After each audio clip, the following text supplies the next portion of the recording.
What's up, guys? This is Don, And this is Anthony. and we are Nova. So last week, Don had the luxury of going to Warped Tour while I had to work all day. You want to talk about it a little bit? I do, but at the same time I don't. When we talking about the pros and the cons, which unfortunately after years of going to it, more cons came out of it this year than in previous years. This was my first year going to Warped Tour as a member of media, and right there alone was a big hassle. We talked to approximately 13 different employees that were set up and supposed to know all this information as to where media goes to get their passes, and as well as the press lounge where they're supposed to check in at. The only person who knew where the press lounge was stationed right outside the doors where the press lounge actually was. So I had to literally walk miles, and I have the tracker on my phone to prove it. It was miles upon miles that day just to figure out where everything was, because nobody knew. An upside to that, press lounge is nice. You go there, you check in, you do your thing, then you leave and you work, you do your photos, which is what I was doing. I was doing photography, which was a blast. The other downside is we didn't get our approval until literally 2 days prior to the Detroit show. We had a couple different people email us about doing interviews, so we emailed them back right away. What happened was they emailed us back, and their response was, "Our schedule's already full." What else do you expect when we get our credentials and approvals 2 days prior? Doesn't give us a lot of, room to move. I don't know if that was the case throughout the entire tour, but I did talk to other photographers and press members that kind of said the same thing. They didn't get their credentials approved until 2 days before, or even one person didn't get theirs approved till the day prior. Doesn't leave much room to work with for getting coverage on a national tour at such a big event.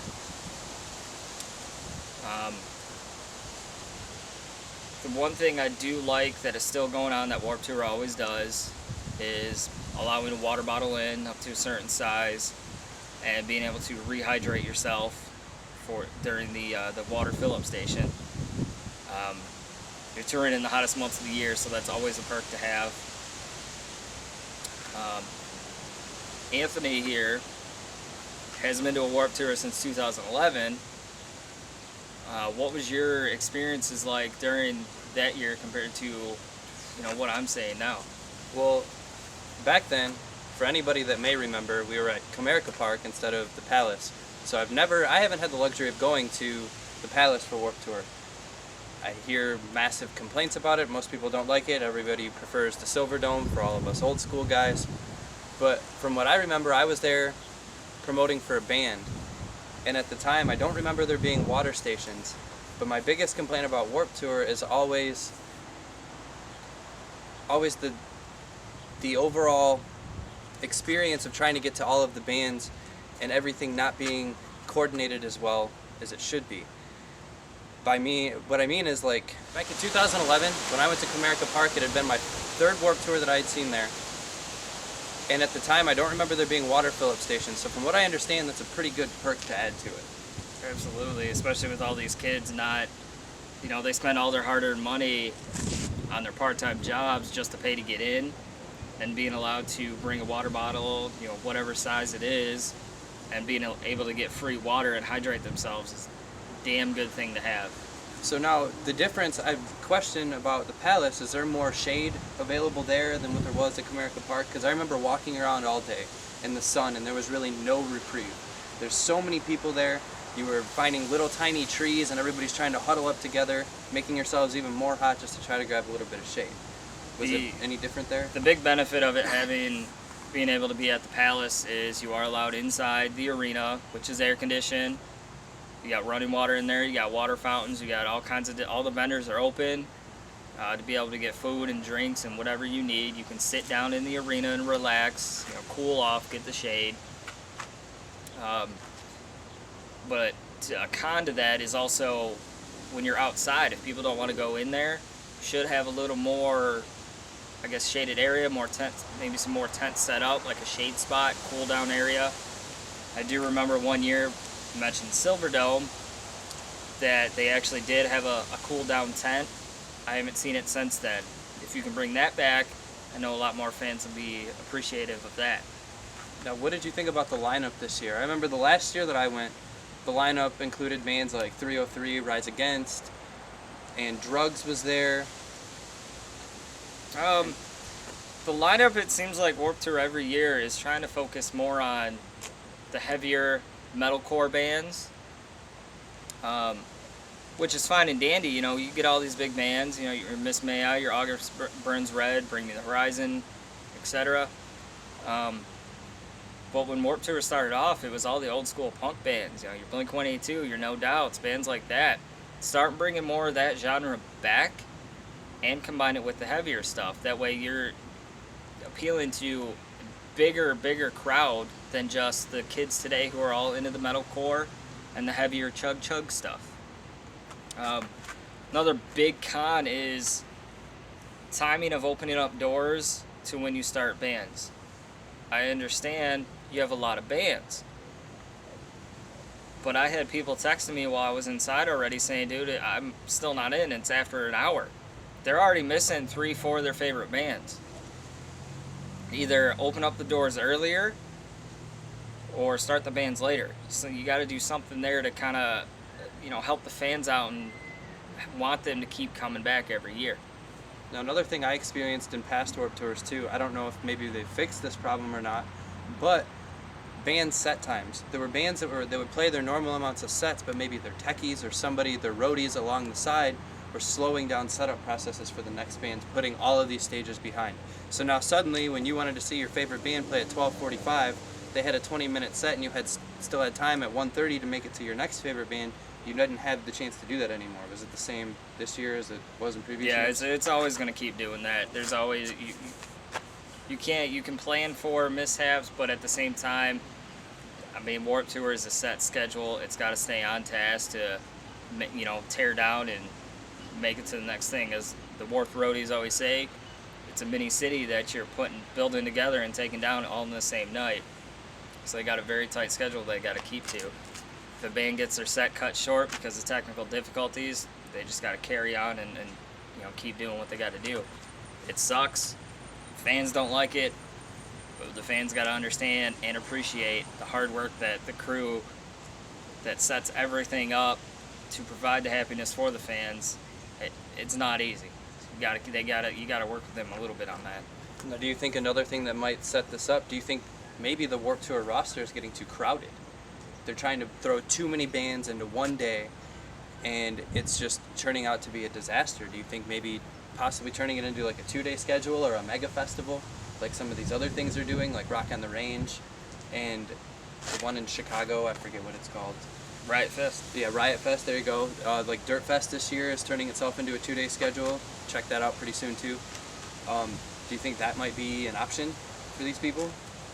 Yeah, I definitely understand that. I do feel the same way that we understand the concept of the tour itself. You want to have all these bands, all these stages, 6, 8, 9, whatever you have.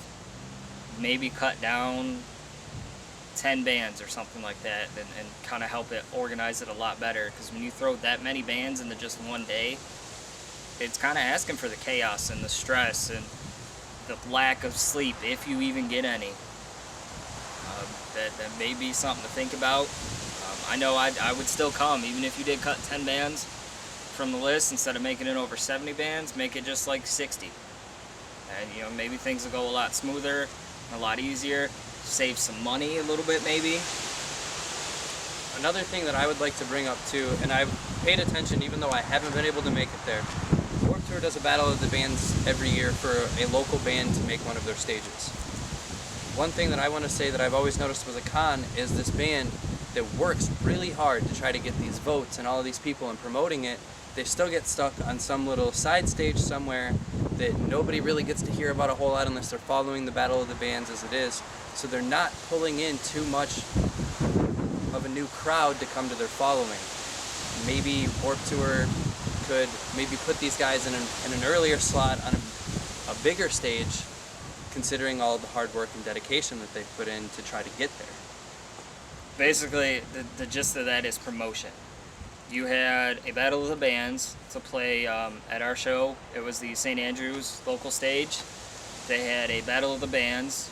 I believe it was 4, maybe 5 different shows at the shelter. From my understanding, or not so much my understanding, but from what I'm kind of seeing, they based it off of the amount of tickets that those bands were able to sell for that battle. I don't think that's fair. It should be based solely on talent, crowd reaction, and yes, ticket sales, but not solely on just ticket sales. So maybe make the Battle of the Bands a judged event as opposed to a ticket sale event, or take it all encompassing.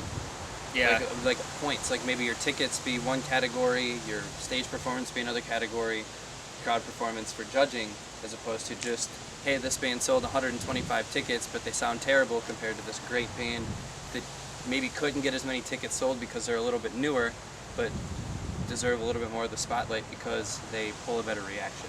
Yeah, because I mean, I don't know how the judging exactly went, but you have bands that will be coming from 3-4 hours away to try and get their slot into the Warped Tour. You can't honestly expect them to sell a lot of tickets for a show that's where their fan base is 4 hours away from where they're trying to battle at. You got to be kind of realist about that. It's just not, you're not going to get the ticket sales from that band. So if it's not done by judging and everything that Anthony just mentioned here, it really should be. Any Battle of Bands should be like that. It is cool giving those bands the opportunity to play Warped Tour. I was able to check out 2 of them, and they did have a pretty good crowd, but that was solely on promotions from the band itself, not the tour.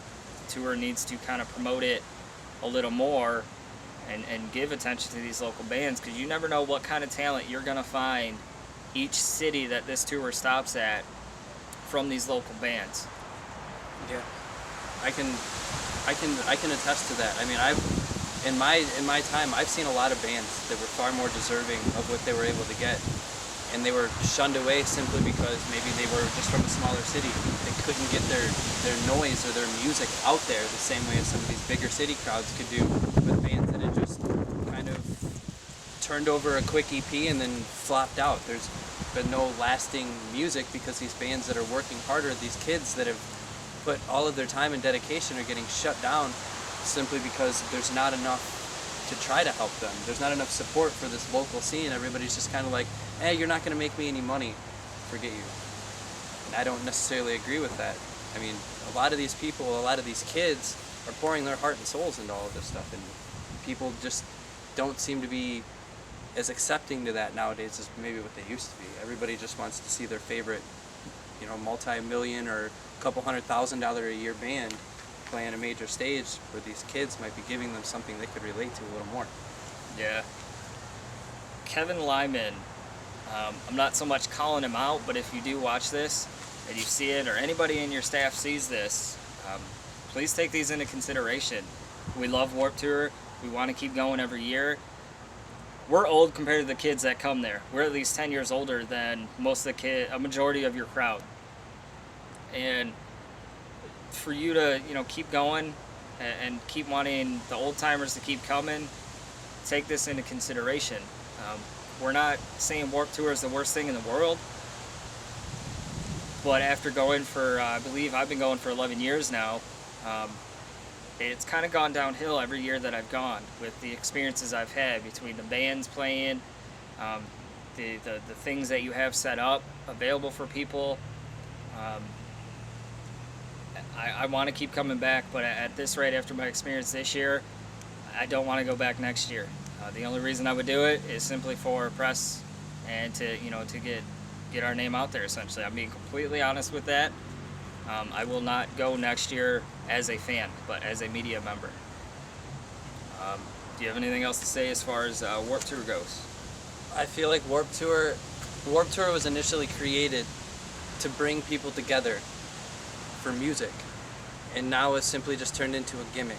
People are going simply because they feel like they have to go, and every time I hear stories or even personal testimonies from myself, it's just not what it used to be anymore. It's not about the music anymore. Everybody's so caught up in trying to run around and see 50 bands play all at one time, as opposed to just being able to enjoy a couple other good bands. Like I had a much better time going to Rock on the Range, who probably had the same amount of bands over a 3-day span as what Warped Tour throws into one day, because they only had 3 stages. I only had to make, what was it, like 6 choices a day between the 2 side stages, and we just overall had a much better time. Everything was a little more enclosed, everything was a little more accessible. Warped Tour to me has seemed to turn into a money game as opposed to being about the music, what it used to be. As well as the fans too. You gotta be wary of the fans. Fans are what's gonna make or break the tour. You piss off the fans, they're not gonna buy tickets to come. I mean, that's pretty much the bottom line. There's not much else we can really address as far as that goes. So apart from Warped Tour, we have another thing we're going to talk about. I'm going to throw it over to Anthony because it's something that is near and dear to our heart that we feel needs to get addressed. So take it away, buddy. All right. So for years, music has run my life essentially since I was old enough to know what it was. I remember growing up in a car listening to Matchbox 20 with my mom, while going to a car show with my grandpa, who was a 50s DJ, and so on and so forth. And one question I've always hated people asking me is, what kind of music do you listen to? The fact of the matter is, it doesn't matter what kind of music I listen to music. I hate being grouped with people simply because of what kind of music I listen to.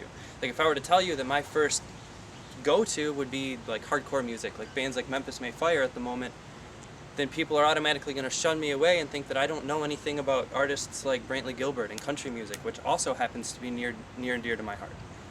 I find myself more open-minded to meeting new people as opposed to someone who is all hardcore grunge punk music. No, I don't want to talk to that guy. He's got cowboy boots on. He listens to country music. Probably does a whole bunch of things that I'm not interested in. And I don't think that that's right. I think music should be something that everybody should be able to relate to. I could go out of my way, and every genre of music, I've tried to find something that I've liked about it, something that I've been able to pull and listen to and relate to, whether that be open jazz music or gospel. I mean, I could go on artists like Chris Tomlin, who's a gospel singer, and I've not been able to find music of his that I didn't enjoy, and I'm not even a Christian. But I've found through high school, I fell into a group of kids who all we wanted to listen to, him being part of it, was things like Slipknot, Korn, like let's listen to the heaviest things we could find, wear all these black clothes and stick out from the crowd, let's make fun of all these kids that like Good Charlotte and all of that other stuff. And then about 5 years later, I kicked myself in the rear because I realized, hey, you know, bands like My Chemical Romance and Good Charlotte that I didn't give any attention to simply because they were the popular thing at the time, really did put out some good music. Really did put out something that spoke to me, something that helped me get through maybe some hard times or something like that. And I hate when people are like, oh no, I won't listen to that because of this reason or that reason. It's kind of like, I kind of compare it to beer. Like when people tell me they don't like beer, it's just because they haven't found the right one yet. I would guarantee that out there, in every genre of music, there's something that somebody likes. And it's irritating to me to think that people aren't even open-minded enough to try it out when they claim to love music as much as they say they do. Basically, don't be afraid of judgment. If somebody's going to judge you because you want to listen to Luke Bryan or Dierks Bentley, but you're still wearing a Metallica t-shirt or Slipknot, and they're going to judge you and be like, what the hell are you doing? They're obviously not your friend. And if they're not your friend, just walk away. Who really cares? You listen to what you want because that's what you like. My message, well, our message, I should say, isn't so much for the older crowd. Like I've noticed myself and the friends that I thought only listened to single genres of music, very close-minded. As we've grown older, all of us have kind of branched out and listened to different things. Like if you were to turn a playlist on my phone, you might catch some Slipknot followed by like some Katy Perry, Taylor Swift, and then ended out with, you know, Luke Bryan, and then at the top of it have Benny King playing off in the distance somewhere. This is more towards kids, teenagers in high school that are trying to follow this way of life based on one type of music. Let the music go. Listen to it, live by it, but at the same time, don't make that your sole direction. If you're listening to angry music all day, you're going to be an angry person. Try listening to something, opening your mind a little more. When you open your mind a little bit more to music, I've also learned it opens your mind to other things in life. Like, for example, a lot of like hardcore kids, they'll go out looking for like that scene girl, with the nice straight black hair that's all in extensions and tattoos and all that other stuff, when really the person they want to be talking to might be in a flannel shirt, some cowboy boots. They just didn't want to talk to her because, no, she likes country music. Who cares? Again, that goes back to the judgment thing. You're probably thinking to yourself, what are my friends going to think? What's my family going to think? Who cares if that girl is right for you, wearing that camo and boots, and you're still listening to heavy metal? It doesn't matter. My girlfriend alone listens to more of the indie rock and the hippie type stuff. I love my hardcore, but I also love my country. She hates country. Doesn't bother me none. We're still happy as hell, and it's going to continue to be that way. 'Cause we don't judge each other. I have a challenge for people, and that's to step outside of your box. If you claim to not like some genre of music, find somebody who does, have them recommend you at least one band or one song, and give it a shot. If you don't like it, you don't like it. Everybody has things that they don't like, but at least give it a chance.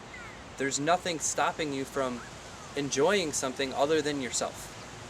You know, you might be sitting in a rut. I know I've found myself, and I'm sure you've found yourself, sitting there desperately wanting something new to listen to because you've listened to the same Color Morale CD 150 times, and as great as it really is, you're not feeling it the same way anymore.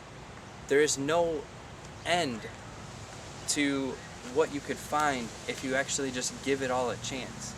One of the greatest perks of being able to do this media stuff is the opportunity for people to send us their albums to do reviews, which we'll have a bunch of them coming out soon, so stay tuned to the Pits page. But listening to all of these bands, it makes me realize there's a lot of talent out there that people aren't getting to see, and a lot of it is simply because they don't want to branch out and listen to it. Go to a local show, listen to something you've never heard of before. If you're a metalhead, go to a country concert. If you listen to rap, hip-hop, and R&B, go to a hardcore show. You'll find that a lot of the same energy that you love about your choice genre of music exists elsewhere. Just give it a chance. I did used to talk a lot of crap about rap, which, to be honest, I still do, because a lot of it is the same stuff. Drugs, sex, money, the hottest bitches out there. Come up with something new. However, I've been to a couple rap shows when I work security. They are a lot of fun. The amount of energy that they get, you'll find at your hardcore show, your country show. You're a family no matter what. You go to these shows, it doesn't matter what genre. You're still going to get that energy.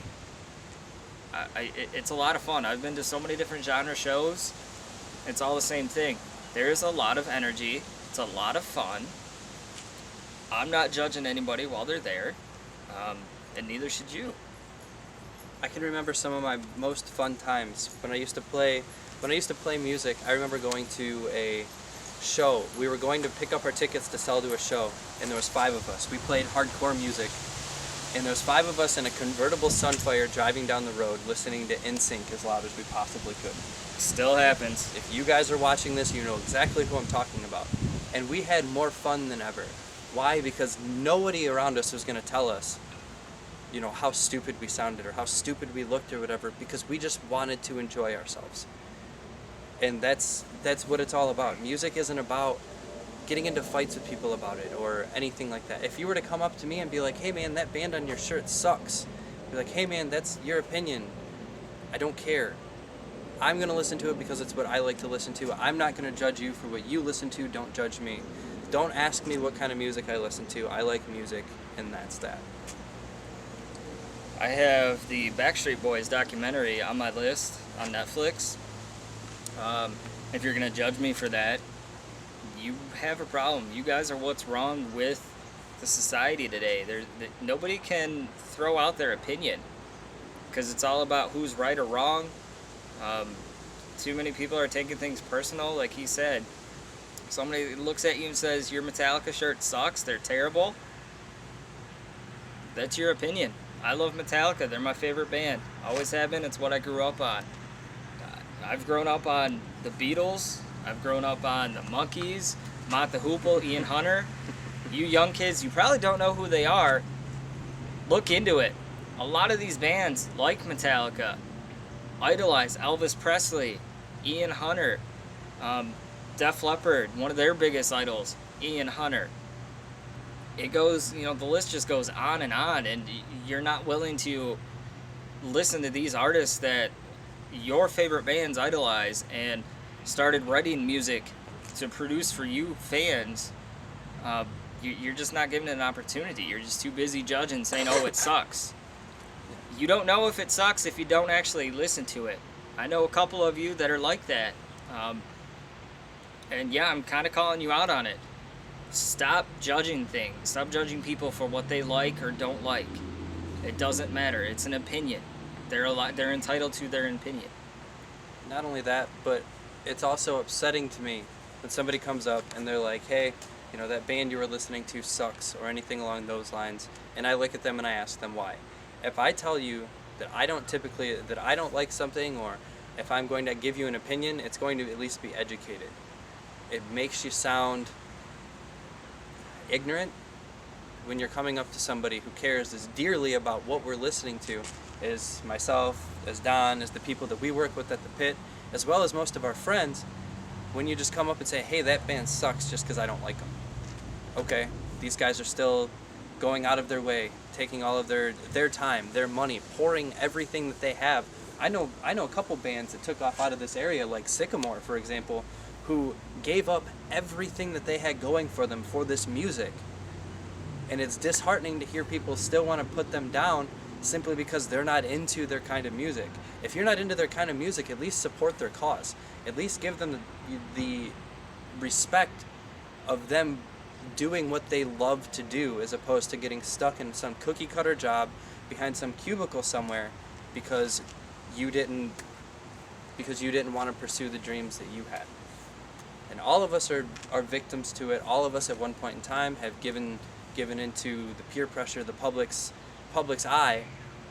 And people talk about guilty pleasures and all of that stuff. None of that stuff really exists if you just open your mind and listen to what you feel, as opposed to what people want you to be listening to or what the crowd around you is saying. If you're a juggalo, go to your juggalo meets, have fun with your buddies. Don't let anybody judge you for that. But at the same time, don't leave your meets and make fun of those guys that are listening to something else because they're not a part of you. If you're going to a metal concert, don't make fun of that guy walking around in cowboy boots and a flannel shirt because you think he listens to country music. I've met a lot of people just through conversation that I would have never talked to otherwise through music. And that's through going through every genre that I could possibly imagine, going through the Detroit Institute of Arts for jazz shows and so on and so forth, just meeting people. There are a lot of really articulate, intelligent people out there that'll really give you a good message if you just give it the chance. I gotta say, because he mentioned Juggalo, I will get called out because I've already been called out. You know who you are. I was a Juggalo my freshman year of high school. Not because I thoroughly enjoyed it, but because I felt like I had to follow this group to fit in. A year later, I realized, no, I'm not going to do that. Don't get me wrong, the Faygo is great. It still is great. It's just I couldn't stand trying to fit in with these people anymore. And by these people, I'm not judging them. I'm just saying I didn't want to continue to follow them because I felt like I had to. I wanted to just then do what I wanted to, dress how I wanted to, and not be judged for it. Just don't judge people. I mean, one of my friends, he wears his nice little tennis shoes, plaid shorts, and like a white t-shirt. You would have no idea what style of music he listens to. You automatically just think, oh, that guy's like preppy. He listens to the pop and the dancing music and all that stuff. Top 40. Yeah, your top 40, your Billboard, chart toppers. No, that guy listens to the heaviest of metal out there. and you're judging him because you automatically assume based off his looks he doesn't listen to that stuff or he doesn't know what he's talking about. He's one of the most experienced guys I know when it comes to the metal genre, and you're not going to know that just by looking at him. Long story short, don't judge a book by its cover. Don't base your opinion of somebody on what they look like. Give them the time of day, give them conversation. Expand your mind and support the people that are trying to put their heart into a business that is seemingly, and don't hate me for this, but is seemingly failing simply because people don't want to respect where it's coming from. Go to a local show, buy a CD, go do something. You're going to blow that $5 somewhere else, give it to somebody who's really actually working hard for something that they're doing and not trying to get by on a buck. These guys are trying to get from tour to tour, so on and so forth. Just because you don't like their music doesn't mean that you can't help them get to where you want to go. So we were going to cut things short there after those two things, but there's something that's really, really just getting on my nerves that continues going around, and that's the, quote, death of the downfall of the metal hard rock genre. Again, back to Kevin Lyman, he kind of said an asinine statement in the middle of his tour saying, you know, the fat, bald, and gray statement, completely and utterly insulting. I'm fat, I'm graying up, I'm going bald. What does it matter? I mean, if you're still producing good music, that's what should matter. Doesn't mean it's dying out. I mean, artists out there are very, very pissed off. Granted, the statement was made, you know, 3 weeks ago or something like that, and bands are still talking about it. There's still a bunch of drama going on with Mayhem Fest, with the bands that are playing. Even a band that's not on the tour, they're on their own separate tour, is very pissed off. You need to, managers, record labels, etc., you need to stop looking for that multi-million deal right off the bat. You need to start looking at smaller bands, which probably have way more talent now than some of these bigger bands out there. I mean, Michigan alone has had 3 bands over the last year and a half get signed to 3 separate record labels. Why is that? Because they're talented. They reached out to them. They said, okay, you guys are good. We're going to sign you a contract. Another issue I have with that is Metallica's manager said it. You are one of the, if not the biggest, heavy metal bands still playing right now. And you said yourself, I was listening to the radio before a Metallica song got thrown on, they made the statement that Metallica's manager said, where is the next Metallica? Where is, you know, the next big hard rock heavy metal band? You're not looking hard enough. You're just trying to find that big record deal, that band that you think is going to keep making you those millions of dollars, and trying to sign them. You're not looking at it from a talent perspective anymore. You need to start looking at the talent that is out there and think, where are these guys going to progress? You know, we signed them to a 3-year deal. Are they going to progress in that 3 years? If they don't, fine, shit can them. Not a big deal. You can go move on to the next band, but don't. The talk of the metal industry being dead is absurd. I just seen Slipknot. Guess what? That show sold out. They've been around 16 years. Are they old? Yeah, they're old. They can still sell out. Michigan's got Dirt Fest coming up this coming weekend. It's not 1 day anymore. Hell no, it's 2 days. Why is that? It's because these metal bands are phenomenal. They get so much talent that Matt Dalton, the owner of it, can now make that a 2-day festival. I don't know what his future plans are, but I sure as hell know I'm hoping for a 3rd day, you know, in a few years or so. The metal scene is not dead. It is still alive. It is still kicking. One of my favorite bands, actually one of our favorite bands growing up, is Kiss. Gene Simmons kind of started that, saying that the hard rock and, you know, the rock and roll scene's dying out. That's what we're saying to you. It's not. I mean, I've said my piece. You got anything to say about that? Well, the hard rock scene, I think part of this has to deal with the whole social media aspect, and a lot of it dealing with the digital transfer of music, so on and so forth. A lot of these bands that are making these comments, Kevin Lyman from Metallica, Gene Simmons from Kiss, these guys grew up in a different era. These guys grew up in an era where you had to go down to the local record store to buy their music. There was no other way to get it.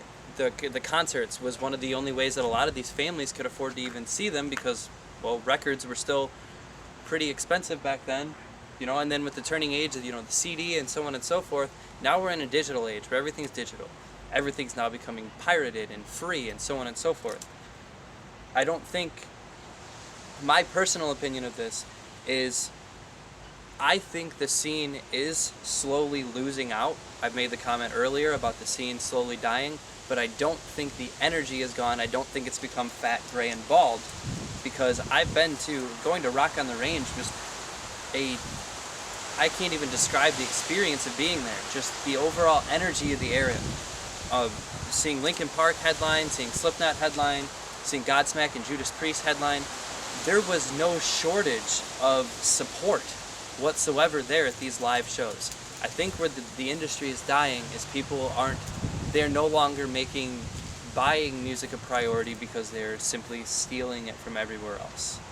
So if this pissed you off, these comments and stuff like that, a simple way to fix this is just help finance and support this industry a little bit more, because while yes, it's about love, it's about putting your sound out there, and there shouldn't be a price on it. It shouldn't be about making multi-millions of dollars. I've been there in one of those little local bands trying to get our feelings out there to the world, and you can't go anywhere without the support of everyone else. Everybody can talk about how much they love you and all of this other stuff so much, but if you're sitting around stealing all of their music and not actually supporting the band itself, then you're part of the problem. Truthfully, I still buy most of my music. Now, I may not buy it track by track, but I buy music subscriptions. I do everything that I can to try to afford to listen to the music that I want to, because it's not a free aspect. I also write album reviews. It kind of helps out a little bit too. Yeah, but absolutely. if I get an album review and I listen to this album, I don't have an issue going out and actually buying the CD to support these bands and stuff. Like, I have actually purchased Wilson's album that I will be releasing the album review for very shortly. Don't be the problem. Everybody wants to moan and complain. Do something about it. It starts with each and every person listening to music. Simply, if you bought a $1 track from these bands, that $1 track could be that next stop on their tour that they could make. Could be that reach that they need. So while no, I completely disagree that metal is not fat, bald, and gray, I do feel like that the system itself is dying, and that there needs to either be some sort of revamping to the system, or bands are just going to start dropping out simply because they can't afford to live that way anymore. Yeah, it's 2015, folks. All these people got to realize we are technology driven, social media driven. Most people find out about new bands or new shows via social media, whether it be on their computer, on their smartphones. I mean, we have Bands in Town application fans get on their phones. They get notifications of new shows. Boom, there you go. The piracy thing. I've been to multiple shows to where the artists, including Corey Taylor, they do give a shit, but at the same time they don't. They're like, we don't care. You're still listening to our music. We don't care how you got it. They're still selling out shows. So clearly, there's not a big hit there. But I do understand what he's saying. Go out and buy a record. It's not gonna hurt. If you can't afford it, get rid of some cans. To return some cans. Get a part-time job. Do something. In order for these bands to keep producing the music for you and to entertain you, you got to kind of help them out with that. You got to be able to buy these records and buy their merch and all that, especially these local bands that are trying to get big and go somewhere. If they get a tour opportunity, tip them. Buy their $5 CD. That $5 is a couple gallons of gas to get to their next stop. Buy a t-shirt. Represent them. Show them your support. If we nothing can't stress else, that enough. if you can't afford a CD or anything of that sort, go to the closest McDonald's, grab them a couple double cheeseburgers. Something. Do something to help support these guys that are going well out of their way to try to give you something to live by. They're not just these guys. I'm sure there are some people out there playing music just hoping to make money, but a lot of these bands, this is a dream. A lot of these musicians, this is a dream that they have, something that they've worked very hard for. I play music myself, and I know how much time I put into trying to learn that new style, trying to pick up that new groove. It's not an easy task, and there's so much being lost simply because the crowd following it isn't following it the same way that they used to. We know a lot of you are going to be either really, really pissed off at us for this, or really, really love and respect us for this. Regardless, give us your feedback. We want to hear it. We want to talk about it. We want it to be a discussion, not an argument, not a judgment zone. No pun from Planet Fitness and their judgment-free zone, but that's essentially what we want. We want a judgment-free zone of music. We don't want people judging us. We want a spark. We want you guys to come to us. We want you to either be pissed off or to support our movement. We're trying to bring something from the ground up. We're trying to bring something to you guys in a way that maybe hasn't been given before. Via interviews, album reviews, so on and so forth, open discussions. We want people to get involved. Start making this a community again, as opposed to, hey, I'm just going to grab a couple buddies, go to a concert, and stick to myself. Talk to us. We're open to whatever. You're not going to hurt my feelings. You're not going to hurt his feelings. Just don't come at us with a sharp sword and not be expecting to meet the same thing from our end. So talk to us. Ask us a few questions. Bring up something that maybe we aren't thinking of. We are open to changing our opinions if we're looking at things the wrong way. If you're pissed off, tell us you're pissed off and why. Don't say, hey, you pissed me off, I'm going to unfriend you on Facebook. You sound immature and an idiot. It affects me none whatsoever. I lose one friend, I gain probably 10 more. We want discussions. We want to see your opinions versus our opinions and have a discussion. We don't want you unfriending us on Facebook. We're not trying to get famous. We're just trying to show people it's okay to have an opinion and to not have people get so pissed off about it. The one thing I do get pissed off is at metal shows. I guess the hardcore dancing and stuff. You want to do it, cool. Don't deliberately come out and try to hurt people. It's okay to hardcore dance, it's okay to mosh, but don't deliberately stick your fist out and punch somebody in the face. It doesn't make it fun. It doesn't make people want to continue to go to these shows. That's another issue that kind of affects the hard rock and the metal scene, is you're not getting those sold out shows because nobody wants to go and risk getting hurt. I myself had my lip split open in 2009 because of one of those guys just randomly throwing elbows. I was doing nothing wrong. I was standing there minding my business, enjoying the show, and this dude actually grabs me, takes me away right to the ER tent. Didn't know what happened until I looked on the floor and there was a huge puddle of blood. It's not acceptable. Yeah. If you enjoy this discussion, if you enjoy the rants, if you enjoy all of that stuff, make sure you go and follow the Pits page on Facebook and keep updated with us. We have a part of the website, www.thepit-se.com/Nova, and you can find us there. Let us know how you feel. If you want to hear something talked about, if you want a discussion that's brought up, bring it up to us. We will publicize it. We will make the video. We will get it out there. We will get your word out there. We want some feedback from you guys too. Quit just watching our videos and just moving on with your day.